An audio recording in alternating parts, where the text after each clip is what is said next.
Olá, meus queridos alunos, tudo bem com vocês? Professor Altino Lima, mais uma vez eu quero agradecer a presença de todos e agradecer pela oportunidade que vocês estão me dando de mais uma vez adentrar na casa de vocês virtualmente. E hoje nós vamos iniciar o terceiro bimestre, a unidade 5 do livro de vocês. Esse é o primeiro vídeo da semana, o vídeo de segunda-feira. E vamos falar sobre o universo, descobrindo o universo. Isso é física pura. Então, a gente pulou de química na unidade anterior e agora estamos entrando na física. A física e a química, como eu já falei para vocês, fazem parte do livro, do conteúdo do 9º ano de vocês. Beleza? Vamos lá, então, vamos iniciar. Eu vou diminuir aqui a minha imagem para que vocês possam ver aí, já pegar o livro de vocês, ok? O livro novo, o livrinho quentinho, com assuntos importantíssimos, interessantes, e a gente vai comentar agora sobre esses assuntos, tá bom, pessoal? Espero que todos tenham se dado muito bem nas avaliações, tenham entregue os trabalhinhos de vocês, tenham entregue os exercícios que a gente pediu, eu e a professora Diene, Espero que vocês tenham tirado notas boas na média, para que vocês, no final do ano, possam ir para o ensino médio e lá também descobrir, vamos dizer assim, novos ensinamentos, Ok? Tranquilo, gente? Deixa eu subir aqui um pouquinho, que é para vocês verem aqui uma imagem muito bonita. Essa imagem vocês têm no livro de vocês. É uma gravura de Flammarion, um artista desconhecido. Tranquilo? E aí eu vou começar aqui com um pequeno textozinho que fala o seguinte: a astronomia é uma das ciências mais antigas, tão antiga quanto a própria humanidade, e caminha ao nosso lado desde os primórdios, Hoje, graças à tecnologia atual, podemos observar lugares extremamente distantes, onde não podemos chegar, como novos sistemas, estrelas, planetas e galáxias. Tem 3 perguntinhas que a gente vai comentar rapidinho. A primeira é a seguinte: a astronomia contribuiu de várias maneiras para a evolução da sociedade. Você consegue citar algum exemplo? Bem, olha, eu posso dizer o seguinte para vocês, meus queridos alunos. A astronomia ela tem um papel fundamental no desenvolvimento da sociedade, sim, e exerceu grande influência em diversas culturas. Por exemplo, o início da contagem do tempo e a criação dos calendários estão diretamente ligados, meus queridos alunos, à observação do céu. A agricultura também foi influenciada pela observação do céu.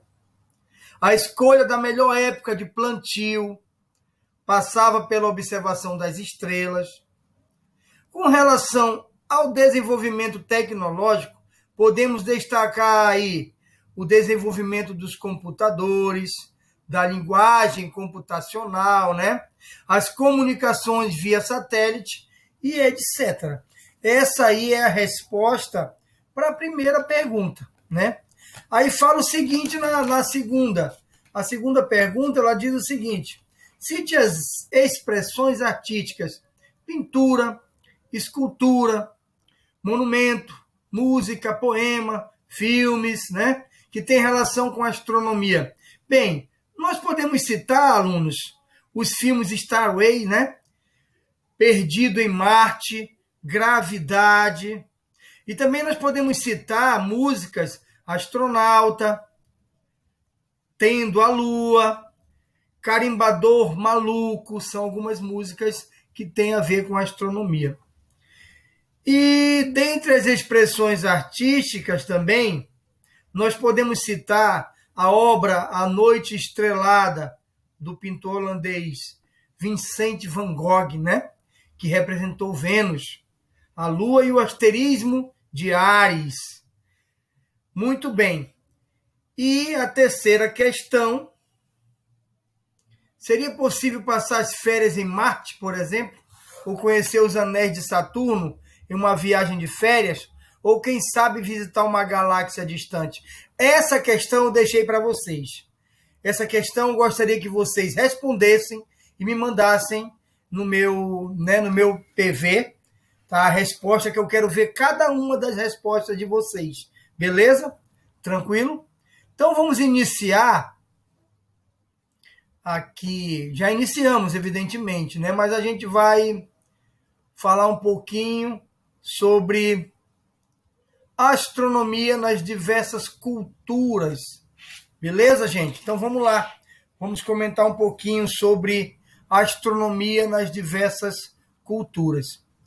Os astros brilhantes que passeiam pela esfera celeste já foram pintados em paredes, né, de cavernas e esculpidos em rochas, e diversos monumentos foram erguidos em homenagem a eles, né? Além de admirar os astros, a humanidade, em certo momento, passou a estudá-los e percebeu que seus movimentos, na maioria das vezes, eram movimentos periódicos. Gente, movimentos periódicos é todo aquele que se repete identicamente em intervalos de tempos iguais, tá?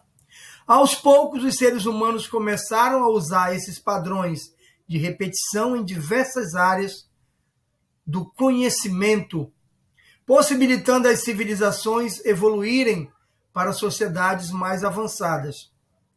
Mas a curiosidade humana foi além e começou a levantar questões sobre a composição dos astros. Vocês sabem que os astros, né, é o nome que nós damos aos corpos celestes que orbitam no espaço. São os astros, né? Porque se movem de determinada forma. Quão longe estão de nós? Isso foi a curiosidade humana, saber por que os astros se movem de determinada forma, se eles estão tão longe de nós. Além de muitas outras perguntas, tanto de cunho científico, perguntas científicas, como perguntas filosóficas. E aí vocês estão vendo a imagem, né? Durante a antiguidade, a ciência era restrita a uma pequena parcela da população. Claro, antigamente a população era mínima, né? Hoje, famílias inteiras têm acesso à ciência. Que beleza. Muito bacana, né? A maneira como medimos o tempo atualmente teve a influência de vários povos e culturas. Claro, os povos de antigamente estudavam as formas de como medir o tempo, que não existia relógio, né? E aí, claro, evidente que eles faziam esse trabalho. Isso porque cada civilização tinha sua própria maneira de dividir o tempo, as quais dependiam das leituras que faziam de fenômenos naturais. Né? Fenômenos naturais, vocês já devem ter estudado, né? Chuva é um fenômeno natural, relâmpago é um fenômeno natural. Então, nós temos vários fenômenos naturais que envolvem aí a natureza. Neste capítulo, vamos destacar as contribuições ou observações de apenas alguns povos. Nós não vamos colocar todos aqui, até porque nós íamos tomar muito tempo. Entretanto, é importante destacar que vários outros povos desenvolveram sua própria maneira de definir a passagem do tempo. E que muitas dessas maneiras podem ser facilmente encontradas em pesquisas na internet. Aí vocês podem fazer suas pesquisas, né, para saber outros povos que também, de uma forma ou de outra, contribuíram na antiguidade para medir o tempo, né? Vamos falar primeiro dos povos dos babilônicos. Para os babilônicos, por volta de 1900 a.C., a lua era de extrema importância, tanto que seu calendário era lunar. Olha a importância que eles davam para a lua, né?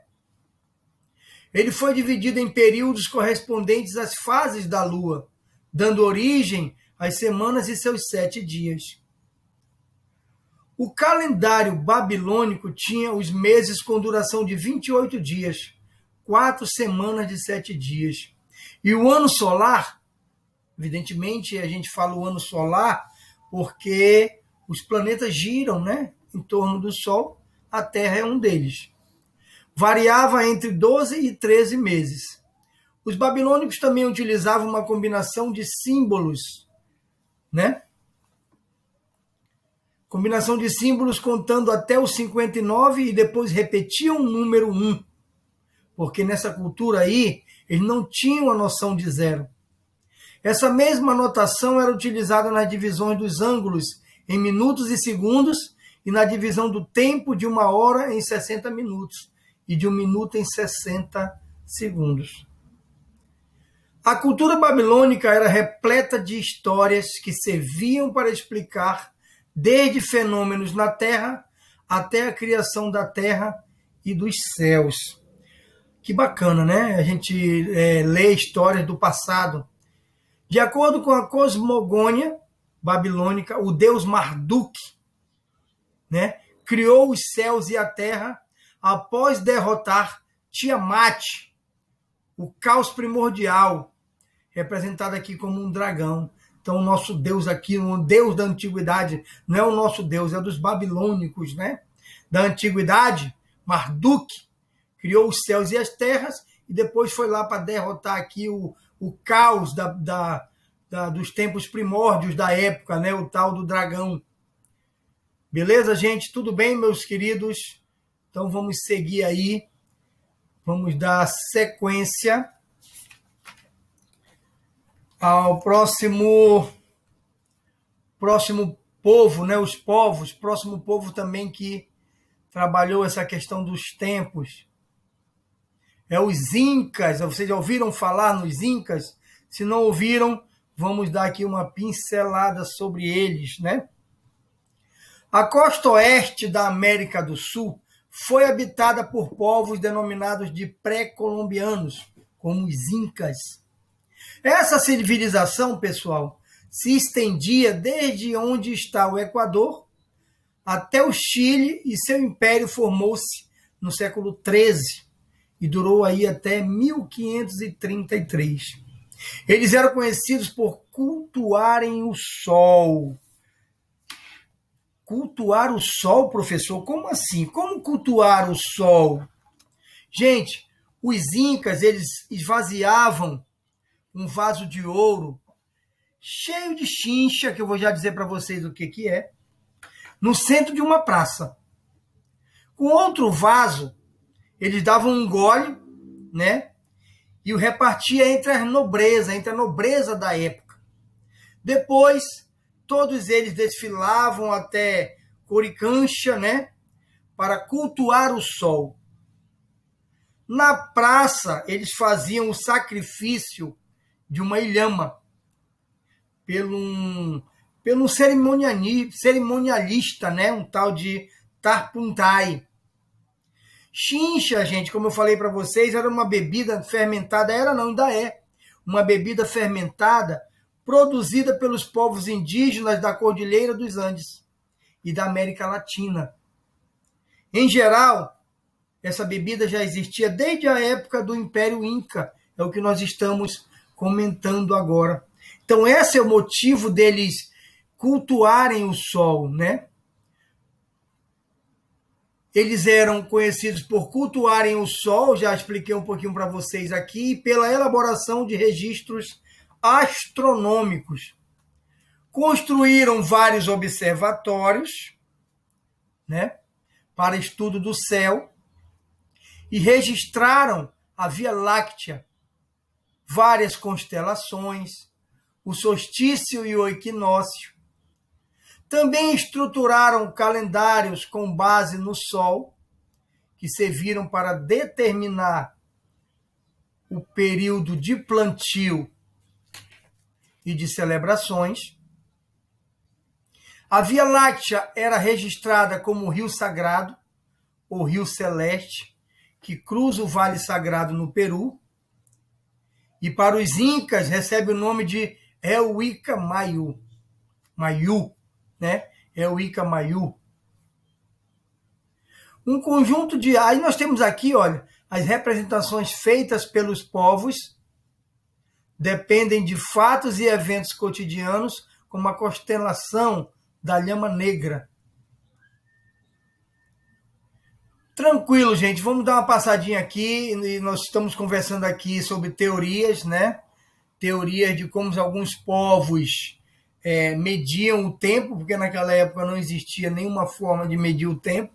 Hoje nós temos várias facilidades para isso, né? Então vamos dar sequência.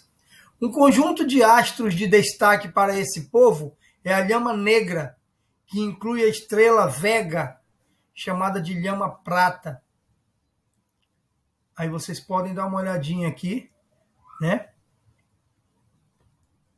Essa constelação Inca é observada entre os meses de agosto e novembro e corresponde ao período em que nascem os descendentes desses animais, dessas ilhamas, né? Algumas estrelas e constelações que conhecemos hoje já eram utilizadas pelos Incas e tinham relação com fatos do dia a dia, fatos cotidianos. Então nós temos algumas delas aqui com nomes até um pouco complicados. Então vocês leiam aí, né? Sirius, Ilkawara, né? Estrela Sagrada, Antares, Qualquer-Xinquei, Qualquer-Xinchai, né? Eufelino Dourado, Aldebaran, Chuchu, Quilur, Estrela que vá adelante ou ao centro, né? Scorpion, Serpente Sagrada e assim sucessivamente. Outros povos também da época que também trabalharam a questão da medição do tempo foram os chineses, né? O Oriente, né? O Oriente deu muitas contribuições para a medição do tempo. Os chineses, por exemplo, desenvolveram um complexo calendário com base nas observações dos fenômenos astronômicos. Por volta de 1500 a.C., eles elaboraram um calendário lunar que apresentava o ciclo de 12 lunações. Lunações, pessoal, são intervalos de tempo entre duas luas novas consecutivas. É bom vocês irem marcando, né? Aquilo que vocês acharem interessante, marquem, que é uma forma de aprender mais. Espero que vocês estejam com o marca-texto de vocês aí, marcando aquilo que vocês acham interessante, vão vendo, vão lendo, vão marcando. Não é porque eu estou aqui comentando com vocês o assunto que vocês não possam reler, né, o assunto e marcar. Poxa, professor, isso aqui eu acho bacana. Lunações, beleza, professor. Lunações, o senhor falou para nós que são intervalos de tempo entre duas luas novas e consecutivas, né?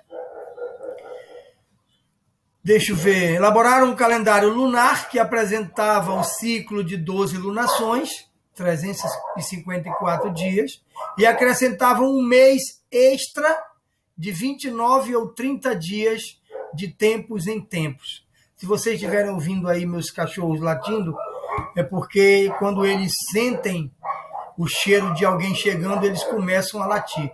Mas, tranquilo. Mais tarde, desenvolveram um ciclo de 19 anos que consistia em 235 lunações. 12 anos de 12 meses e 7 anos de 13 meses.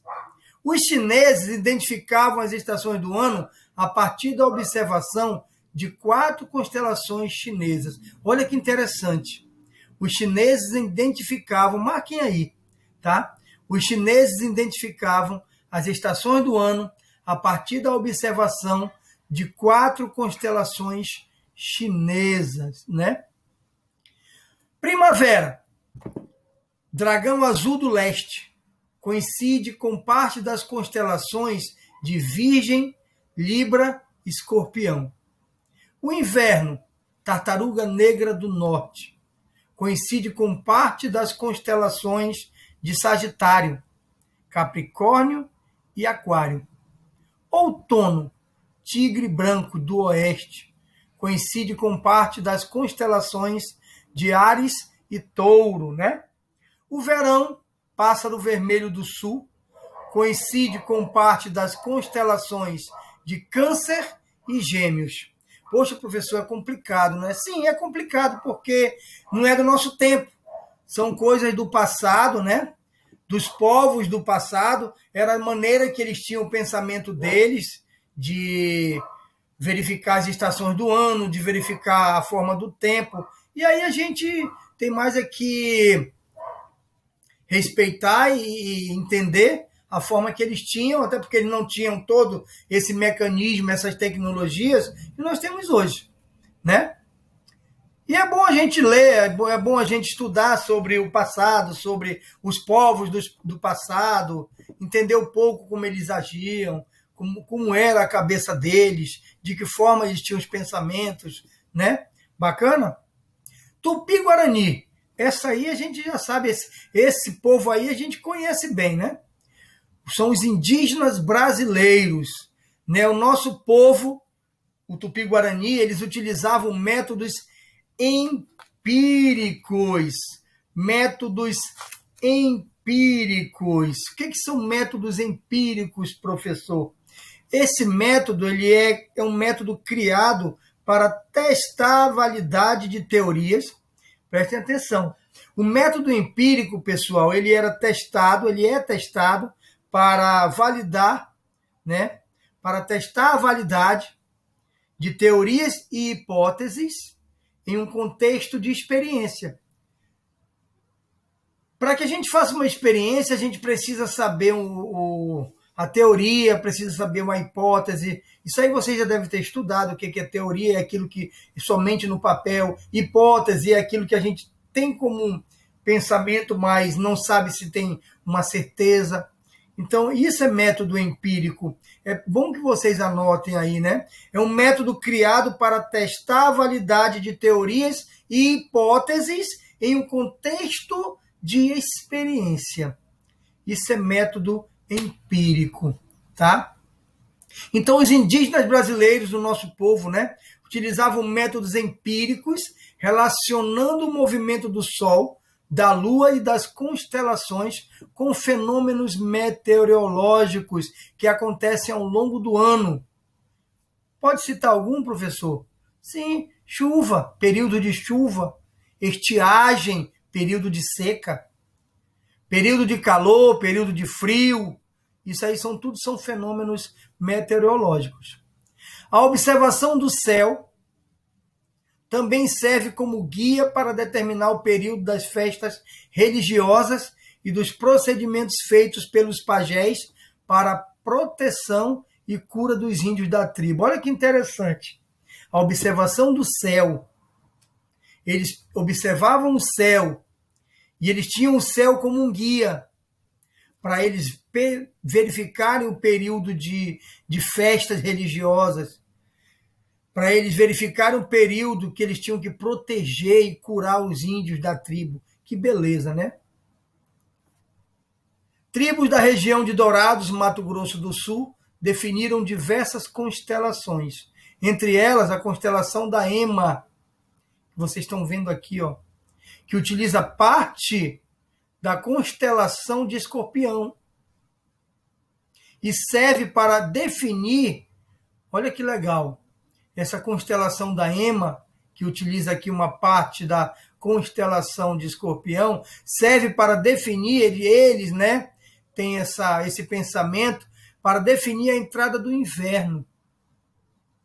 E eu tinha falado para vocês logo aqui embaixo, olha, lunações, intervalo de tempo entre duas luas novas consecutivas. É bom a gente anotar.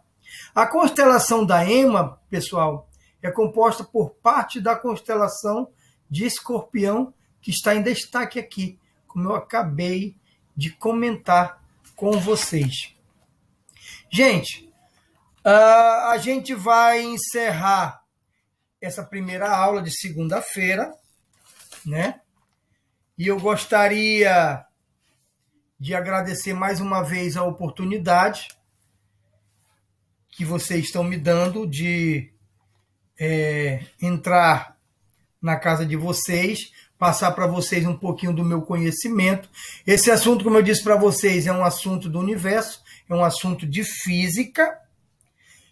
Antes de encerrar, teve um momento que nós falamos de esfera celeste.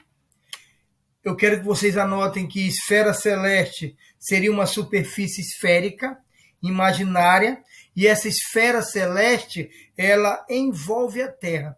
Então, professor, o senhor falou sobre esfera celeste. Falei. Seria uma superfície esférica imaginária que envolve a Terra. Então, qualquer pergunta, professor, não entendi direito essa parte, né? Astronomia nas diversas culturas, eu não entendi direito sobre os povos babilônicos, eu não consegui entender direito sobre os incas, chineses. Pode entrar em contato com o professor aqui, né? Vocês têm o meu contato, e aí fica bem mais fácil da gente se comunicar. Essa videoaula é a videoaula de segunda-feira. As páginas que foram usadas foram as páginas 2, 3 e 4. Eu já quero que vocês tiver um tempinho aí na casa de vocês, que eu tenho certeza que vocês têm. Vocês dêem uma relida nesse assunto. Marquem aquilo mais interessante. Procurem marcar aquilo que vocês não entenderam. Professor, isso aqui dá para você explicar novamente? Aí vocês me passem e eu vou dar uma explicada melhor para vocês, tá? Amanhã, na terça-feira, eu já vou passar o assunto para vocês. Já vou adiantar aqui que as páginas para terça-feira é página 5, 6 e 7, tá?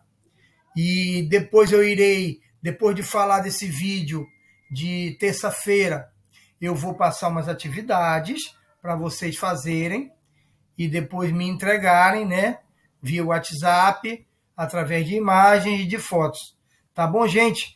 Então, mais uma vez, eu espero que vocês tenham se dado muito bem nas suas avaliações, como eu coloquei, né, para vocês.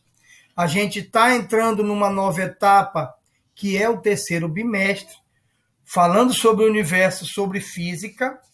Logo de capa eu mostrei para vocês a gravura de Flammarion, uma gravura onde a Terra ela fica bem próxima do Sol, como vocês estão vendo aí, né? Espero que vocês tenham gostado desse assunto. É um assunto de astronomia nas diversas culturas, né? Os povos tinham suas culturas antigamente, então cada povo tinha um pensamento diferente do outro. Como eles não tinham uma facilidade para definir o tempo, dias, meses e anos, então eles procuraram da forma deles, do pensamento deles, uma maneira de seguir a vida em frente, de uma forma que pudessem dividir o tempo, saber o tempo que eles estavam ali. Porque vocês já pensaram, meus queridos alunos, vocês viverem num mundo sem saber tempo, sem saber dia, sem saber hora? Era assim que eles viviam, né? Eles viviam dessa forma. Então, foi dessa forma que eles foram estudando, descobrindo maneiras de como fazer essa divisão. Dia, mês e ano, queria saber as estações do ano, queria saber a forma de qual a estação do ano ou a forma de como fazer cura para a sua tribo. Então é assim. Hoje nós temos tanta facilidade, temos a internet aí, temos as tecnologias, temos os celulares, então a gente está repleto de tecnologia que nos leva a qualquer lugar, né? Tranquilo, pessoal? Então, quero agradecer mais uma vez a todos vocês, que Deus possa abençoá-los, abençoar sua família, seus pais, né, seus avós, abençoar todos vocês, que vocês tenham uma excelente semana, que vocês aproveitem esse terceiro bimestre para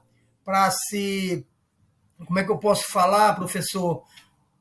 Para ter mais força de vontade para estudar, né? Eu sei que às vezes online é mais complicado do que presencial, mas vamos lá, vamos em busca de estudar, para que vocês não desanimem, né? Porque o estudo, eu sempre digo na sala de aula, o estudo é o futuro, sem o estudo não tem futuro.